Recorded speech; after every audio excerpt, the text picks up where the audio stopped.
we take you through the rising storm in the Middle East, an unfolding conflict between Iran and Israel that is now drawn in the United States. What started as a targeted airstrike has escalated into a multi-front confrontation involving drones, missiles, cyber warfare, and the tragic loss of life. Here's our full report. It began under the cover of darkness.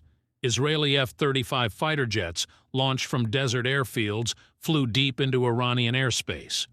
Their target, a suspected nuclear research site in the Isfahan province. The mission was precise and devastating. It wasn't a warning. It was an offensive strike. Within hours, Iran responded. In a massive counterattack, Iran launched a swarm of drones and ballistic missiles aimed at Israel.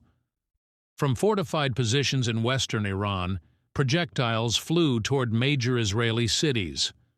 Sirens blared across Tel Aviv and Haifa as families rushed into shelters. Israel's Iron Dome interceptors lit up the sky, managing to stop most of the incoming fire, but not all. Casualties were reported in southern Israel as several rockets reached their targets. Tel Aviv, Haifa, and Beersheba became war zones overnight. Smoke trails, fireballs, and crumbling rooftops painted a grim picture. Images of mothers shielding their children and emergency workers pulling survivors from rubble gripped global viewers. This was no longer tit for tat. In Washington, the White House acted swiftly. President Trump held an emergency press briefing, pledging U.S. support to Israel and ordering additional naval assets to the region.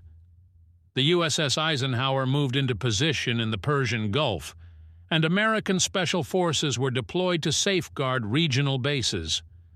Behind the scenes, covert actions had already begun. A U.S. precision strike hit a key meeting of Iran-backed militia leaders in eastern Syria. The compound was flattened. Intelligence officials described it as a decisive warning, clear, forceful, and deadly. But not all battles were fought with missiles. Iran launched a series of cyber attacks targeting Israeli hospitals, financial systems, and infrastructure. Israel responded in kind, crippling parts of Iran's oil exports through advanced cyber strikes. The digital battlefield was just as fierce and just as disruptive. Meanwhile, the humanitarian toll mounted. In Haifa, a residential building collapsed after a direct rocket hit. First responders worked tirelessly to pull survivors from the rubble. One soldier found a child's teddy bear amid the debris, his hands trembling, his eyes wet. The human cost of war had arrived. The war soon touched American soil, abroad. At a U.S. military base in Qatar, as missile launched towards Iraq base housing U.S. troops. It was the deadliest day for them. The Pentagon responded with drone surveillance and increased air defense across regional bases. Tonight, the world watches the Middle East and wonders what comes next. A war that began in shadows is now broadcast in full daylight. The question isn't just who will strike next, but who will stand down first. This has been your special report.